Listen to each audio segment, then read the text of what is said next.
Okay, good morning, everybody. Why don't we get started? So welcome to the last grand rounds of the calendar year, right before the Christmas holidays. And last but not least, of course, we have glaucoma. And I'd like to introduce you guys all to Dr. Irfan Karani. For those of you who may not know him, Dr. Karani is a new addition to the Department of Ophthalmology and is based out of the Toronto Western Hospital glaucoma service. Dr. Karani completed his medical degree at the University of Alberta. He's quite well traveled, having moved to Ottawa for his ophthalmology residency. And then he spent 2 years doing the glaucoma and advanced anterior segment surgery fellowship here in Toronto. But he's actually double fellowship trained, which you may not know. He also did a fellowship in low vision to the University of British Columbia. So Dr. Karani brings a wealth of experience to our department and will be leading today's grand rounds entitled Tonometry Through Time. So Dr. Karani, it's all yours. Thank you, Dr. I, for that kind introduction and for everyone for joining with us today. Along with Dr. Patodia and Dr. Lukasik, I'm excited to chat with you today a bit about tonometry. And obviously, as a glaucoma as a glaucoma specialist here with Dr. Bird today, IOP plays a particularly important role in my practice. However, given some of the new devices that have been recently released, as well as how things have changed over the last few decades in the world of tonometry, I thought it valuable to review initially some of the basics, but then some of the exciting future that we have in store for tonometry.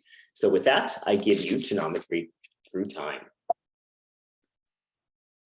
After reviewing some of the background on IOP measurements, we'll spend some time looking at the gold standard, of course, our Goldman Applanation Tonometry. From there, Dr. Patodia will focus on indentation tonometry and specifically the Tonopen, followed by Dr. Lukasik, who's going to give us a bit of a summary on rebound tonometry, primarily the iCare. We'll end today's rounds with a quick discussion on central corneal thickness and the value of corrected IOPs, specifically following, obviously, the ocular hypertension treatment study. However, we'll kind of move that forward and start looking at a newer type of measurement entitled the corneal hysteresis. Now, there are a large number of tonometry measurements and tonometry devices that exist. So the Shiatz tonometer, for example, pneumotonometry, we aren't going to spend a ton of time on these kind of less used tonometries, just focusing on kind of how things are in the future, but they will be referenced in a few different places. So with that, we start with the fundamental equation that drives our understanding of intraocular pressure, namely the Goldman equation. The measured intraocular pressure is equal to the difference in the rate of aqueous formation and drainage, so that's F minus U, divided by the facility of outflow, all added to the episcleral venous pressure. So to reduce the rate of progression of glaucoma, we often use medications to reduce the rate of aqueous formation, largely our alpha agonists, our beta blockers, our carbonic anhydrase inhibitors, as well as increase our drainage through trabecular outflows. So that would be kind of our parasympathetics, as well as increasing our uveoscleral outflow, largely with our prostaglandin analogs. Now, as we can see in this equation, our IOP is always limited, and our ability to reduce IOP is limited by episcleral venous pressure, of course, unless we create a new drainage system, as is the case in different types of filtering surgery, whether they be anterior filtering surgery, such as trabeculectomies, or Zen implants, or PreserFlows, or posterior blood surgery, including tube shunt surgeries like Ahmed glaucoma valves and bare valve glaucoma drainage devices. Aqueous humor is produced in the ciliary body at a rate of about 2 to 3 microliters per minute, and the overwhelming majority of fluid that's produced by the eye is through active secretion. So it does use energy, and for that reason, when we have decreased blood supply and decreased energy supply to the eye, aqueous formation can decrease. There are, however, big components that are used through ultrafiltration that are pressure dependent, as well as kind of regular diffusion or passive movement of fluid from the ciliary body into the anterior segment of the eye. Trabecular outflow stands for about 50 to 60% of the outflow of the eye once the fluid is produced, and typically starts off in the anterior chamber angle and flows through the trabecular meshwork into 3 different types. And for all the residents that are here, you're going to constantly get asked where the highest source of resistance is, and that's the juxtacanalicular portion of the trabecular meshwork outflow. However, it does flow through all 3, the uveal, the corneoscleral, and the juxtacanalicular. From there, fluid travels through Schlemm's canal and from there through to the collector channels, the aqueous veins, and finally the episcleral vessels. And it's really this area of trabecular meshwork outflow that a lot of our minimally invasive glaucoma angle-based surgery implants really target to help improve IOP reduction by virtue of smaller surgery. The uveoscleral outflow, in many ways, a little bit more interesting. It's pressure insensitive, unlike the trabecular meshwork outflow, which is pressure dependent. So if you have higher pressures, the thought is you'd have higher trabecular outflow. In the uveoscleral outflow, however, it's pressure insensitive. But in this case, fluid is still in the anterior chamber and often still in that angle area. However, it flows directly through the ciliary muscles. So people often think that the outflow in the uveoscleral sections actually go through the ciliary body, but it's actually far more anterior than that, through the ciliary muscles. The superciliary space, and finally, and the suprachoroidal spaces, finally into the kind of suprachoroidal areas where it's kind of picked up by lymphatics and taken back around the eye. As I mentioned, it accounts for just under half of the outflow of the total eye, which was a lot higher than we had initially expected when following the initial basic science studies. Major causes of increasing fluid through the aqueous humor outflow would be cyclodialysis clefts. So that's an important part of whenever we see traumatic cases, to specifically look for cyclodialysis clefts, because in the early stages, the pressures can be very, very low. However, once those cyclodialysis clefts close up, you can get subsequent spikes in those pressures. So really important things are to look for cyclodialysis clefts for this reason, as it relates to aqueous humor outflow in the uveoscleral pathway. And finally, they decrease with age and are reduced in patients that have glaucoma. So we're going to talk a bit about pressure fluctuations in patients with glaucoma and without glaucoma. And the uveoscleral outflow is particularly susceptible to decreased outflow in patients with glaucoma. Unlike our trabecular meshwork outflow, which has increased flow passing with miotics such as pilocarpine, the uveoscleral outflow actually decreases when we use agents like pilocarpine. So the mean IOP in our population is roughly 15.5 millimeters of mercury across, again, different populations, with a standard deviation of about 2.5 millimeters of mercury. It is, as we're all aware, a non-Gaussian distribution that does skew towards things that are obviously a little bit higher, and that's for a couple of reasons. One, we do need some pressure in the eye for the eye to be feasible at all. So if the eye has too low of a pressure, of course, it doesn't function well. And secondly, we have a lot more variability of time and space as things get to higher pressures. So that's kind of from the normal standpoint. However, patients with glaucoma obviously tend to have higher pressures, and those Gaussian distributions can be quite pronounced. And here, this is kind of a summary of both low tension or normal tension glaucoma, as well as open angle glaucomas that can have, we can see that kind of, that largely bimodal distribution of glaucoma measurements, reflecting higher pressures relative to the non-glaucomatous patient. Circadian variation, I find, is very interesting. We're all aware that IOPs change throughout the day. And for that reason, day phasing or repeated IOP measurements are often completed in order to determine whether patients are experiencing significant pressure spikes that could be contributing to their progression of glaucoma. Now, while we do know that mean IOP is an important part of the assessment for progression, peak IOPs or spikes have been shown to be an even larger impact in predicting progression of glaucoma. So while normal patients still have some degree of variation and kind of circadian variation in their pressures, anywhere in the range of 2 to 6 millimeters of mercury, patients with glaucoma are at risk of having much higher spikes.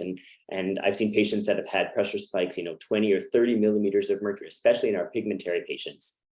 So rather than keeping our patients in our offices for a full day where they see our technicians and go for repeated IOP measurements over 8 hours, as Dr. Lukasik will review in just a few minutes, we've started using home tonometry measurements where patients can actually take these devices home and use them over not just a 24-hour period, but really a 5-day period. So I make really good use of iCare home measurements so that we can really get a sense of repeated spikes that often occur in the early mornings, anywhere in the range of about kind of 2 to 3 in the morning to about 6 or 7 in the morning.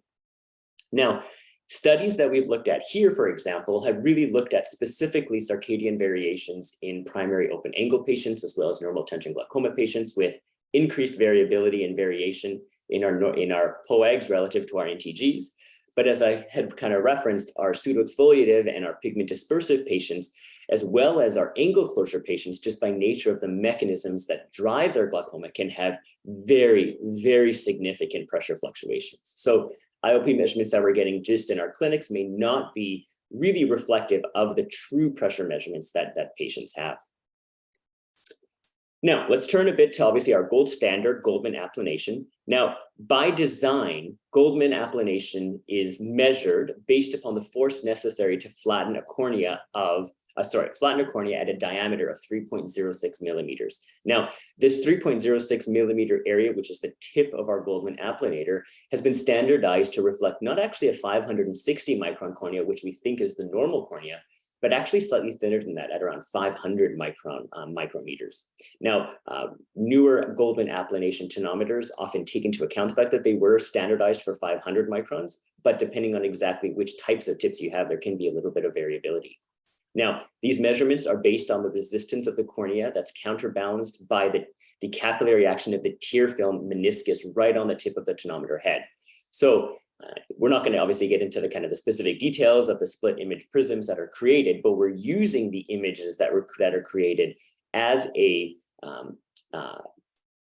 vehicle through which to measure that force that's pushing on 3.06 millimeters on the surface of the cornea. Now, as we're looking at these pictures here, one thing I did kind of want to raise as we kind of learn a bit about some of the newer devices, that there is an inherent subjectivity in the measurements of our Goldman Applanations. So we're looking at this beautiful picture here on the right-hand side where we can see these two Meyers where the inner circles and the inner components of them are just touching. I mean, in my case, honestly, I probably have them a little bit further apart when I do my measurements. However, there is some degree of subjectivity in our measurements of the Goldman Applanation itself that probably is less likely to be pronounced in some of our other types of measurement devices. So let's talk a bit about some of the factors that can impact and can either decrease or increase our measurements of Goldman Applanation. So irregular biomechanical properties, which we're going to get into a bit more detail later on in today's presentation, can either increase or decrease the measurements that we get in our Goldman Applanator. Corneal irregularities, so whether they be keratoconus, lucid, all of these can have variable effects on Goldman Applanation. And so for that reason, what's often recommended is that you take the kind of primary axis of astigmatism and you actually turn your Goldman tip. However, if you ever have a chance to kind of just rotate your Goldman tip in various different directions as you're seeing a patient, you'll see your pressure readings can be quite different. Astigmatism, obviously related to that similar irregularity, and as well improper calibration. All of these can either have effects to artificially lower or increase our IOP measurements with Goldman Applanation. Corneal edema, as well as bandage contact lenses, can decrease the measurement of our Goldman Applanation. Often we think that they actually can increase because the cornea is sometimes a little bit thicker in those situations. However, they actually do decrease the measurements that we get because it changes the mechanics of the cornea itself. If we're using an inadequate amount of fluorescein, which truth be told, my bias actually is to use a very, very small amount of fluorescein, I dilute my fluorescein quite significantly. And that's really for the reason as it allows me to have a slightly more precise measurement of the Goldman Applanation itself. But of course, as the OAT study showed us, thin central corneas, while they are obviously indicate likely progression in the future, are also associated with lower readings. In any sort of kind of increase of intrathoracic pressure, whether they be breath holding, tight collars, tight necks, obesity, or straining to reach the slit lamp, any of those can increase the measurements that we have. So we really do want our patients to be comfortable as we're doing those Goldman Applanations. Similar to the biomechanical properties that we discussed before, corneal scarring and specifically band keratopathy can significantly increase our pressure readings because the cornea is far less elastic. A very large amount of fluorescein. So for anyone who uses the automatic or the pre-prepared combination of fluorescein with an anesthetic, it can have a significant increase in the measurements of the pressures that you're getting. And so often if you are using the pre-mixed ones, what I often recommend is to kind of give your patient the drop at the very beginning of your assessment and maybe just wait even just a couple of minutes before actually taking your measurement. Finally, for all of those patients that have been on prostaglandins for multiple decades, pressure on the globe and trying to keep that eyelid open there, can cause a significant amount of squeezing, and that in turn can increase the pressure. And finally, thick central corneas, we believe overstate the pressure, and we're going to talk a bit about that with the OAT study a bit later on, but again, can also increase the pressure. So with that, I'll pass it over to Dr. Patodia, who will chat with us about indentation tonometry. Awesome. Thank you, Dr. Karani. Now, question for you: how often do you calibrate your tonometer? I bet you most of us aren't doing it often enough. Really good question. So honestly, when I had first started practice, I actually never did. I shouldn't say that as a glaucoma specialist, but I actually didn't realize that it was often being done. So my staff calibrate them every week. Theoretically, some of the studies have actually shown that you should be calibrating them every day, but honestly, I think that's a bit overkill. So, and I would say it's usually 1 to 2 weeks in my office. Awesome. Well, thank you, Dr. Karani. Well, again, I'm Yogesh Patodia, one of the PGY5 residents. So we're just going to before you leave that issue, I've actually never had mine go out of calibration, and I do not check it every week. I was surprised how consistent it is. But what do you do when it's out of calibration? Great question, because I also have not had mine calibrate. It actually hasn't had to be changed. So I did actually reach out because I wasn't sure. So you can use the keys that can do an internal change of the tonometers based upon exactly what models you have. But honestly, Dr. Lloyd, I'm genuinely not sure. My understanding is that you can send it back to whichever companies like Hague, and there is some coverage to actually change the calibrations, but I've never had to do it myself.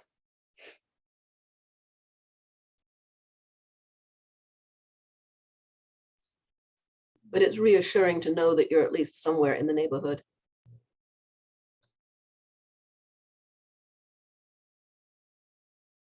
And I think, yeah, Yogi, we can start. Perfect. Okay, cool. Awesome. So again, thanks, Dr. Karani there. So again, I'm Yogesh Patodia, one of the PGY5 residents, and we're going to do a very brief overview of kind of some indentation tonometry throughout the time. So we'll go next slide there. So first off, the first one that I wanted to chat about is a little bit blast from the past in history. It's with the Schiotz tonometer. So again, it was something created in 1905 by Hjalmar Schiotz.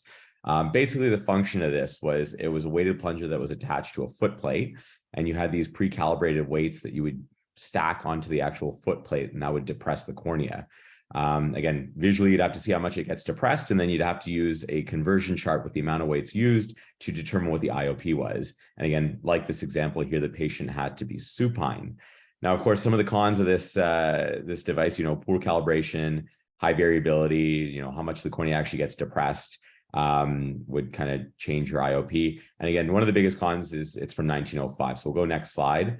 There's not too many things that we still use from 1905. And, this was a car from 1905. So like this, I believe this is the Model T, it's kind of gone with the wind. And so, we use a lot more accurate tonometers that have been created a little bit more new or a little bit more recently now. And one of the ones that I'm going to briefly chat about here is the pneumotonometer. Again, so not typically the air puff that every patient complains of when they go to their optometrist's office. This one was created in 1968 by Langham and McCarthy. And essentially what it is a metal piston that rides within air. And at the end of it is a 5 millimeter diameter silicone tip. And the way it works is essentially air is pushed through this piston and indents the cornea, and the amount of air pressure used is actually converted through a transducer.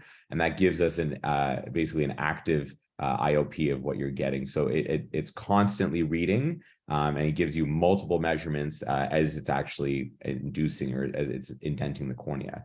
Again, one of the major cons of this device, it's not commonly used. It's a very large device. Again, it's tabletop, it's not slit lamp or handheld for the most part, and it can be quite costly. So again, very few practices, if any, in our academic centers here use a pneumotonometer.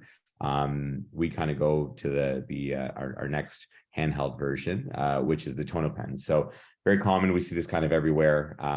It was created in 1989, and it's a handheld battery powered portable device. It has a little piston, not a piston, but it's got a little end plate on it that actually uses applanation as well as indentation to measure pressure with an internal transducer. Again, this device is thankfully not limited by supine patients, uncooperative patients, children. It can be done and used very quickly. And it, again, uses the Imbert-Fick principle. So again, P equals F over A, which is the force required to flatten a sphere, and the area of the sphere itself. Now, one of the issues with the Imbert-Fick principle is it does assume a constant corneal thickness and a constant corneal curvature.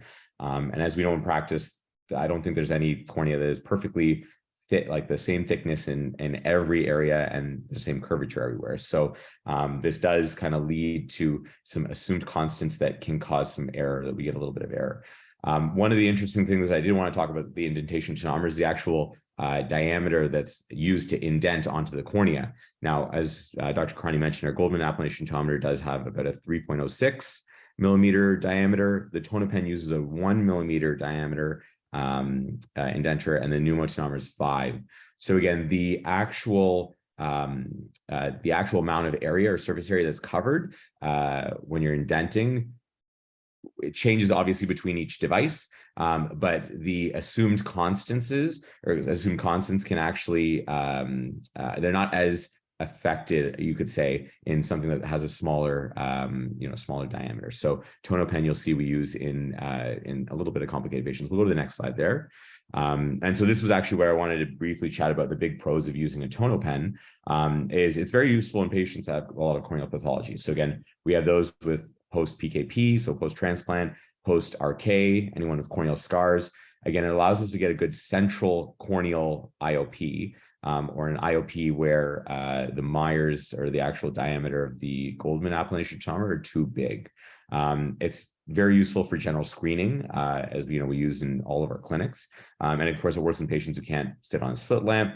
And interestingly, it can be used over a bandaged contact lens, but as Dr. Karani mentioned, it does kind of underestimate the IOP a little bit. So again, it's something to take into account. But the big things that we want to know is, well, how do these indentation tonometers, how do they measure up to GAT? So looking specifically at the pneumotonometer, a lot of studies have found that it does relatively underestimate the IOP by 1 to 3 millimeters of mercury in the normal IOP range.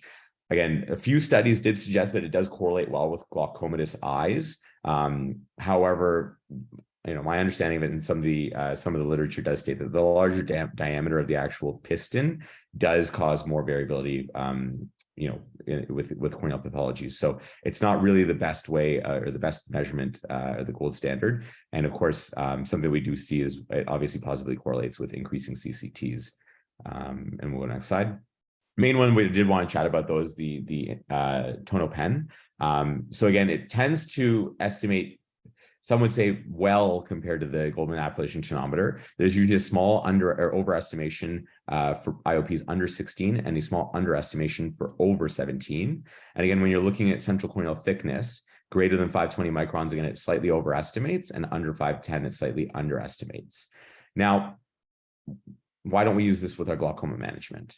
This was kind of an eye-opening, a very shocking thing. And this is one of the reasons why, if you ask a glaucoma specialist to use a Tonopen for their glaucoma patients, they will slap you and say, you need to use a Goldman Applanation Tonometer. It is still the gold standard. And one of the major studies looked at using Tonopen in glaucoma patients. And it actually found that the Tonopen actually masked about a third of elevated IOP in glaucoma patients.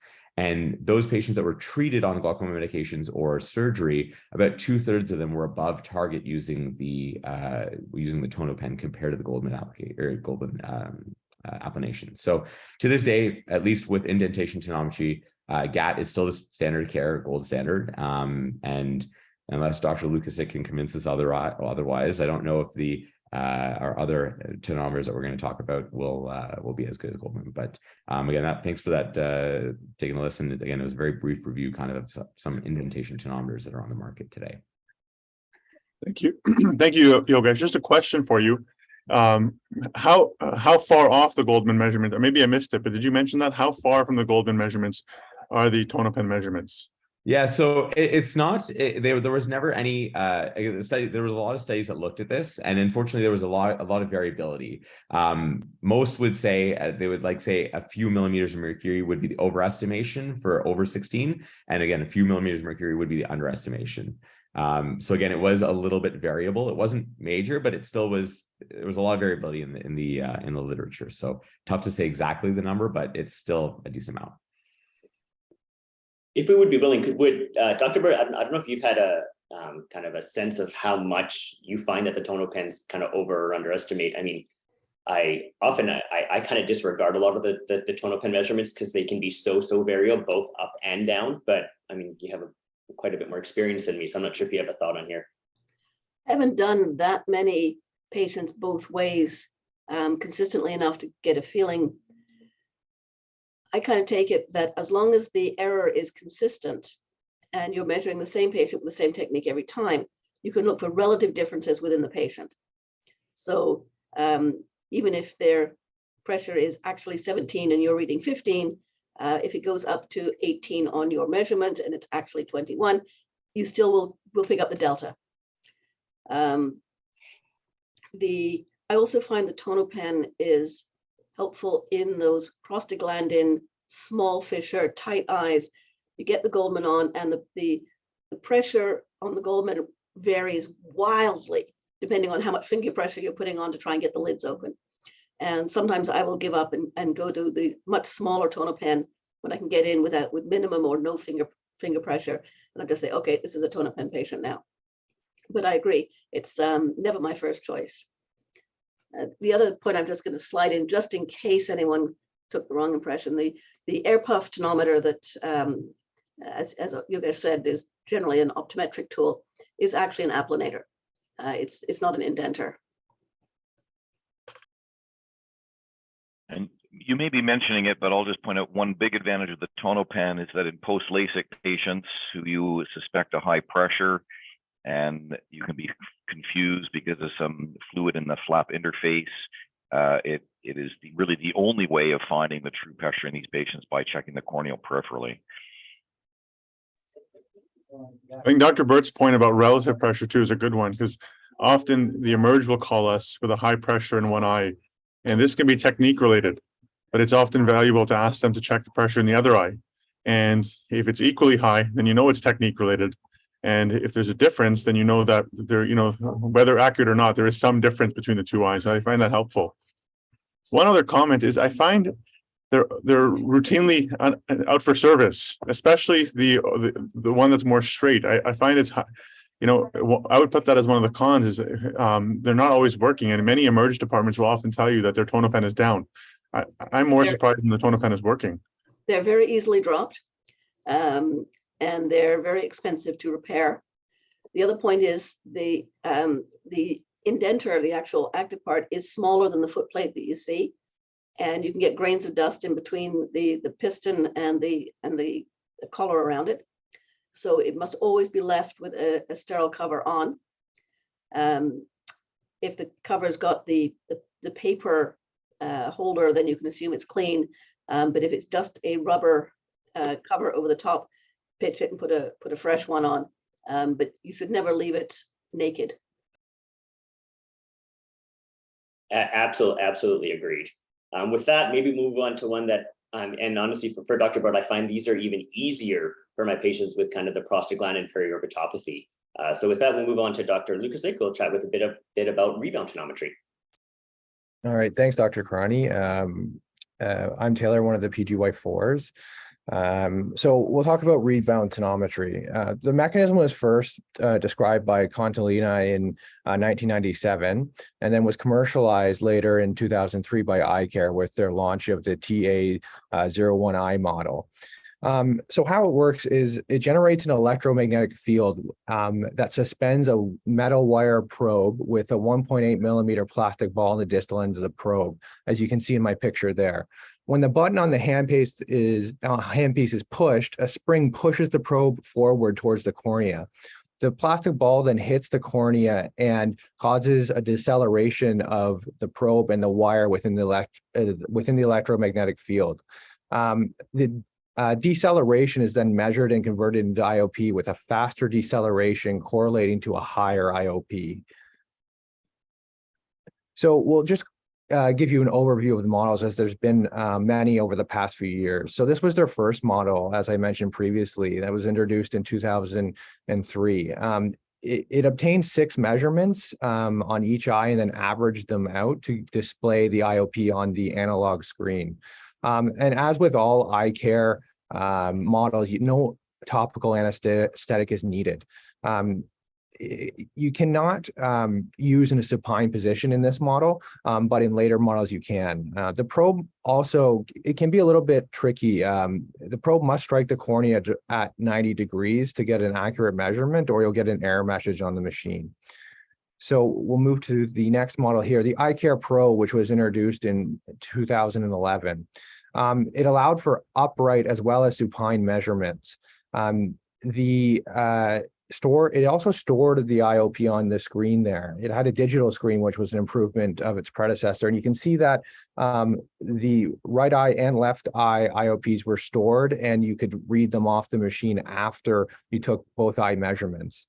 It also really has to be, the probe has to hit the eye at a 90-degree angle. And if you're off a little bit oblique orientation with the probe, it'll produce an error. The iCare IC100 was the next model, and it was a vast improvement on the previous models. It was first available in 2016. It had a position sensor that helped you line up the patient. As you can see, there's a green ring just behind the probe tip there, and that would let you know that you're in the correct position. It also had a more easily adjustable forehead rest, which made it just easier to use. And this model was not able to be used on supine patients, but iCare then came out with, if we can go to the next slide, the IC200, which was available first in 2018, and you're able to use it on supine patients. Actually, it can be used in oblique orientations as well, as you can measure within 200 degrees. It also, they added some wireless printing and connection capabilities to their own software that could be uploaded to a computer. And if we can move on to the iCare Home here, which was also available first in 2018. It was the first at-home rebound tonometer available on the market. And patients are able to take this machine home and take multiple IOP measurements throughout the day. The data is able to be sent to the provider via cloud connection or downloaded after the patient is finished with their rental period. Diurnal IOP can be displayed on various graphical formats in the integrated software. This can be then reviewed by the provider later on. The IOP is actually not displayed on the device, so patients don't know their IOPs, but the provider can have that in real time if they are hooked up to the cloud. This model can only be used in an upright position. If we can go to the iCare Home 2 now, this was introduced in 2001. It had some improvements over its previous model, 2021, sorry. It allowed upright and supine measurements, which may make it easier for some patients to take their pressure lying down.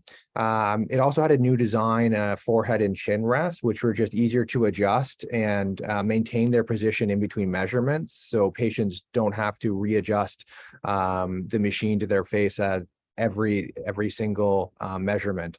It also had a digital screen with error messages, and which was a little bit more easy to use and understand for patients. It does not directly show the IOP of the patient, but they developed a mobile app which does allow patients to see their own IOPs and values and trends. Actually, it's the same as the printout that the physician sees. And we'll talk about a little bit about that later. The data can be transferred via the cloud or direct PC transfer, but they've added a Bluetooth connectivity to this device to make ease of sharing the data just a little bit more available. We can go to the next slide here. So benefits and drawbacks of these machines. With the iCare professional models, and actually all of the models of the iCare, there's no anesthetic required, and potentially is more hygienic because you're using a new disposable tip on every patient when compared to GAT. You're also, if you have suspect that there's an infection in one eye, you can use a new tip when you go to the next eye. Models can measure patients in supine positions, which is difficult with other machines, maybe not the Tonopen, but definitely GAT or other tonometry machines. Also, there's no calibration with the iCare models, which is a very big advantage. They calibrate themselves when they're turned on. When you compare that to a Tonopen or other methods of measuring pressure. It's more acceptable to pediatric populations. So I can tell you that at sick kids, this is the only way that we really measure pressure when we're seeing kids. It's easy to say that, oh, we're taking a picture of your eye, and kids seem to like that a little bit more. They also don't feel any discomfort during the pressure taking process. Some drawbacks there. It is an extra cost to the clinic, especially when we all have Goldmann tonometers already on our slit lamp. We'll talk about the accuracy compared to GAT in the next slides here. The iCare home models are really the first device that measures patients' IOP in their home environment. And during their home activities and their regular day, patients can take multiple pressures, and we can actually see real-time IOP, which is exciting. They're relatively easy to use. They require minimal training. They do have some extra costs to the clinic and the patient. From the clinic perspective, you would have to first off purchase the device, but you also have to have your staff trained, and then you have to have someone train the patient and how to use the device. Now, some of that can be recouped by the clinic because this isn't covered under OHIP, so you would charge the patient to rent the device for a week or 2 weeks. But there also could be some extra cost in insurance as well, because if one of these devices breaks when it's out with the patient, it would be hard to charge the patient for repairs. There are some insurance companies, I'm not sure in Canada, but in the US, that do cover the cost of the rental. So hopefully some of our Canadian insurance companies will start to cover that. It can be difficult for patients with other diseases like rheumatoid arthritis or a stroke. It can be difficult for them to hold the device. But I think the iCare Home 2 may solve some of those issues, at least because people can use it well in a supine position. Now, this can be an advantage or a disadvantage, but the iCare Home 2 allows patients to see their IOP via the mobile app. This is good for patients in a sense that they can feel like empowered in their treatment, but also this could cause an increase in patient calls and lead to an increase in patient visits for erroneously high IOPs that were measured on the device. So we can move to the next. So iCare versus Goldman Tonometry. So from the literature search that I did, multiple studies, the majority of them show that iCare overestimates IOP in general, and specifically at higher IOP ranges compared to GAT, so above 24 millimeters of mercury. There were, however, a minority of papers that found that there is a general underestimation of IOP compared to GAT. I think this has to do with all of the papers mentioned that there was a greater variability in measurements on the same eye versus GAT. And I think that if you look at these papers, their enrollment was around 70 to 80 patients in most of these papers. And if you have with that variability in measurement, you could have a string of 80 patients that have a lower IOP versus a higher IOP.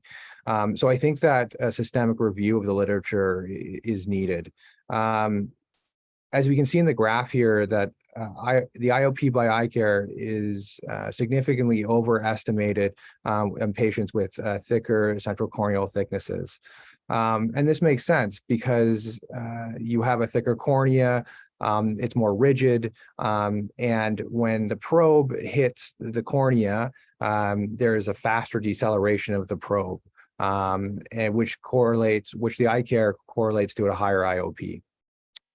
I'm done. We can hand it back to Dr. Karani here to finish off the talk. All right, thanks, Dr. Lucas. I did want to open up here, if that's okay, Dr. Wright, just for I'm sure there's lots of questions coming up from the iCare home standpoint with regards to kind of patient information, patients having availability of that information. I do want to clarify there that the patients can have access to their tonometry measurements. However, they don't necessarily have access to their tonometry measurements. And so when I typically run the iCare Home 2s now, I actually turn off the availability of the IOP measurements to the patients until after we've completed the assessment, because for exactly the reasons that Dr. Lucas referenced, we would be getting calls all the time about, one off reading of 25 in a patient that has normal tension glaucoma, for example. I do find it very, very helpful. Dr. Bird, I'm not sure if you've had, if you kind of use the iCare Home at all. I currently do it actually on every single patient in addition to their Goldman Applanation. Dr. Schlenker and I are running a kind of a 3-part study looking at the iCare professional devices versus the iCare Home device versus Goldman Applanation to kind of get a better sense of exactly the differences that we're getting, given that a lot of the studies that Taylor referenced were quite small. So the short answer is no, I don't have an iCare. And I've sort of vaguely thought about getting one, but it seems like there's a newer, better loaf of bread every time you turn around. And perhaps I'll wait until you and Matt have finished your study. The only time I've actually seen one in use, however, was when I took my cat to the vet. And they pulled out an iCare. Oh, I know what that is. And I was actually quite impressed at how they just shut it off and he sat there and didn't blink. So I keep an open mind about this one, but I haven't yet invested. That definitely makes sense there. So with that, we'll kind of turn on to the last section of our rounds today, which is looking at corrected IOP measurements and kind of the future of IOP measurements and tonometry. So following the OATS study, we did discover that central corneal thickness in of itself acted as an independent risk factor for the progression of glaucoma from ocular hypertension to primary open-angle glaucoma. And following that, a number of different groups started to develop these kind of corrected IOP measurement scales. And there are actually some practices, some reports that started to check CCTs at every visit in order to create a fair kind of correction for their IOP measurement for all visits. However, subsequent studies were done that actually showed that even if you corrected the IOP measurements for central corneal thickness, the models that predicted progression from ocular hypertension to primary open-angle glaucoma were no more improved. So whether or not you used baseline IOP measurements or the corrected IOP measurements, there was no improvement in the prediction as to whether or not a patient would progress from ocular hypertension to primary open-angle glaucoma. So as such, the kind of ongoing teaching that has kind of permeated most of our environments is that we check for central corneal thickness. And like other items that we do on our glaucoma assessment, whether that be vertical cup to disc ratio, peripapillary atrophy, obviously once a diagnosis has been made, and disc hemorrhages, for example, are part of the risk stratification of our patients, but not necessarily a specific -2, +4, like adjustments that we had discussed kind of in the past.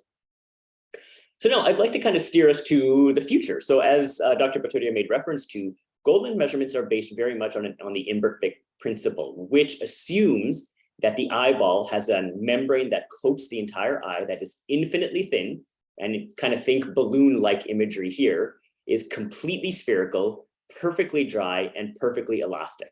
So it means that whatever pressure you put on the eye, the same amount of pressure comes back at you, which if you think of pushing on any sort of balloon that you know of, comparing, let's say, a golf ball to a grape, to a balloon, none of these are perfect examples of perfect spheres where the Imbert-Fick principle is actually present.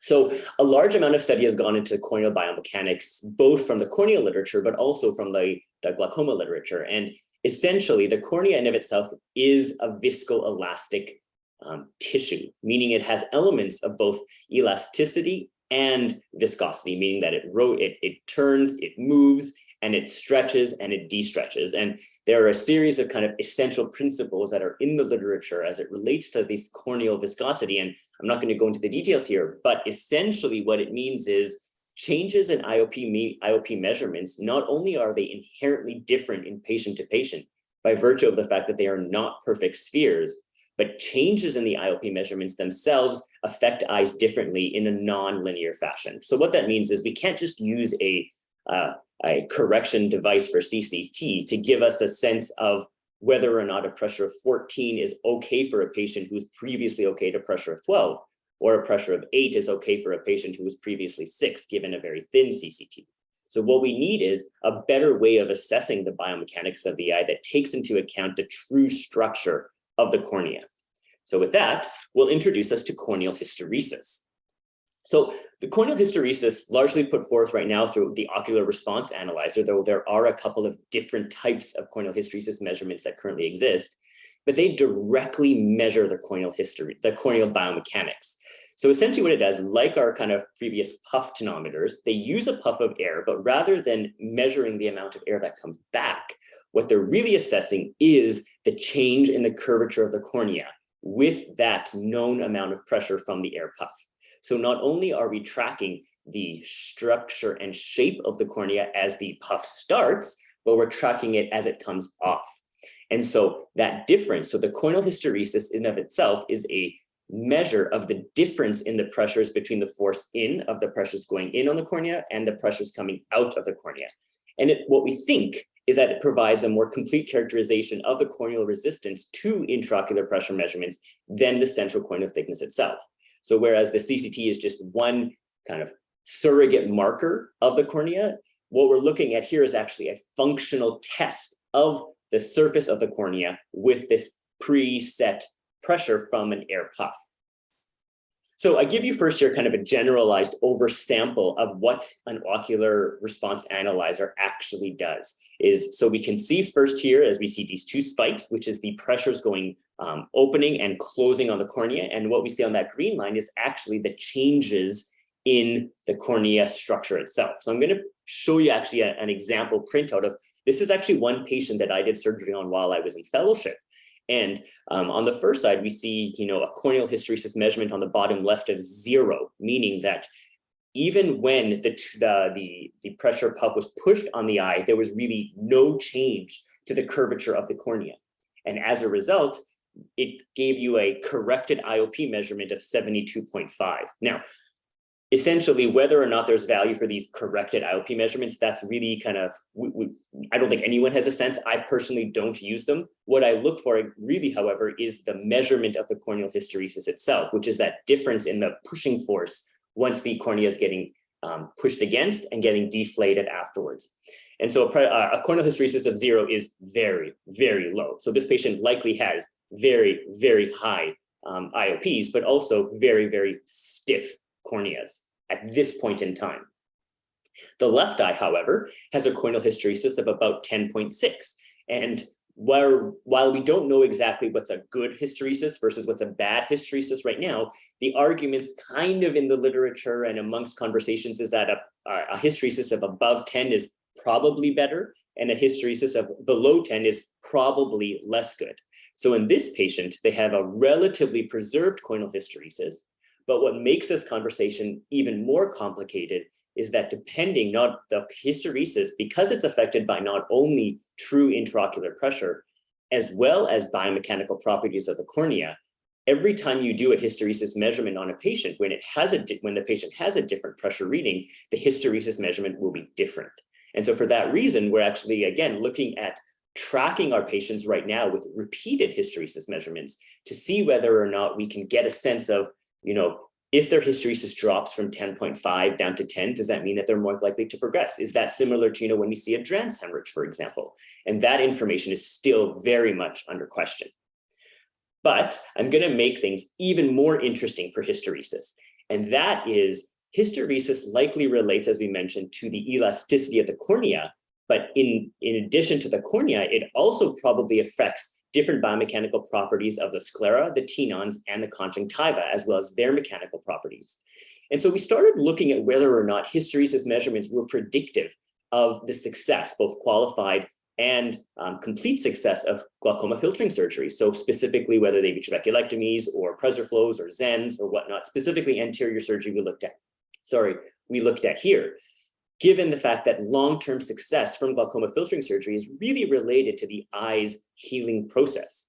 And we found that in patients that were in the upper 50th percentile of corneal hysteresis measurements had a 75 to 80% chance of having complete success, whereas our patients that were in the lowest 50% of hysteresis measurements had a 50 to 60% or even sometimes less than that chance of having success, complete success with glaucoma filtering surgery. So with that, not only does hysteresis probably better reflect our chances of truly measuring the pressures of the eye, given the fact that it impacts true pressure, intraocular pressure, as well as the corneal biomechanics, but it also likely has a strong impact on the success of healing, given the fact that it reflects corneal biomechanical properties. So with that, kind of in summary, Goldman Applanation is still very much the gold standard for how we measure pressure measurements. However, the subjective nature of Goldman Applanation, as well as the difficulty to measure it in children, post-cornea patients, and I can tell you as now starting off at Toronto Western, I have a lot of secondary glaucoma secondary to corneal pathology. These difficulties often make it very challenging to measure true pressure inside the eye. In response to some of those difficulties, Indentation Tonometry, and specifically we focused on the Tonopen and Rebound Tonometry, specifically focusing on the iCare, have really been developed over the last decade or so, showing that there's been significant changes and improvement in the measurements that we have with various different models. Typically today, I will say, I trust my iCare readings for my corneal transplant patients a lot better than my Goldman measurements, simply because the corneas are so irregular. I think gone are the days of corrected IOPs with taking into account central corneal thickness. However, hysteresis measurements in the future, I think, will drive a lot of not only the research, but I think will become kind of mainstay measurements for our pressures in the future. And with that, as kind of we come to the end, thank you so much to Dr. Batodia and to Dr. Lukasik for kind of contributing today, Dr. Burt for offering some of your great wisdom, and for the invitation to present today. With that, we'll open up to some questions, conversations, and have a great happy holidays and Merry Christmas. That was great, Irfan. Thank you. Irfan, Taylor, Yogesh, thank you to all three of you guys. That was great rounds. Not too much in the way of comments. I think Natalie Pessin had a comment here. She agrees with the findings that the Tonopen might read quite a bit higher sometimes, especially in eyes with thicker cornea. So she's noticed the same thing.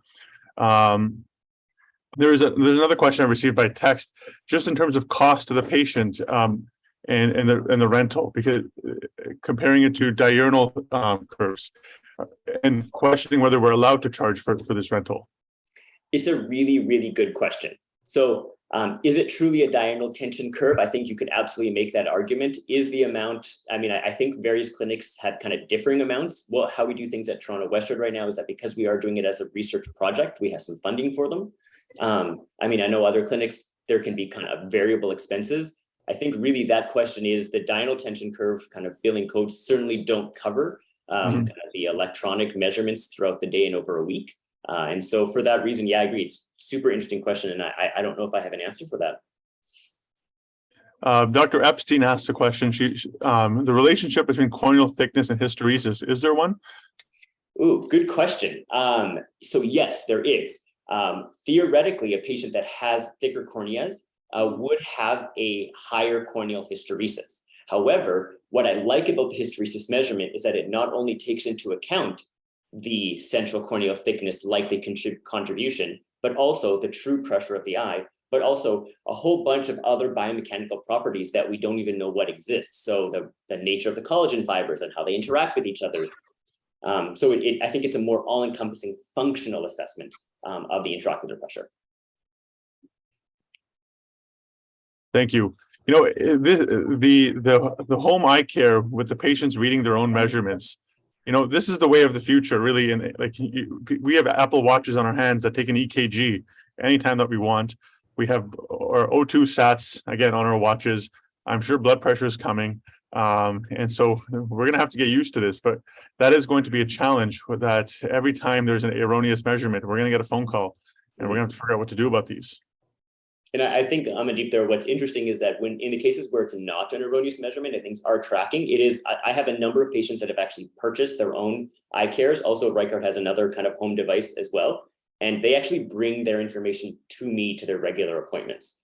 And that information is often quite interesting because it's kind of, I like to think of it as akin to home blood pressure measurements that are said to be far more effective. Obviously, we have less white coat syndrome and IOP measurements, but getting that sense of kind of tracking over time is super, super helpful. I think honestly it is, especially kind of with virtual reality visual fields as well. I think glaucoma management is really going to change over the next couple of decades. Yeah, and I can see a time where, if they're taking pressures at home, you may get, even if they don't get an alert, you may get an alert if someone is consistently above whatever target pressure you set. Mm-hmm. Question from Dr. Lloyd, can you comment on the Perkins tonometer? Mm-hmm. So, as I'm sure everyone is aware, the approach to the Perkins tonometer is largely the same as Goldman Applanation.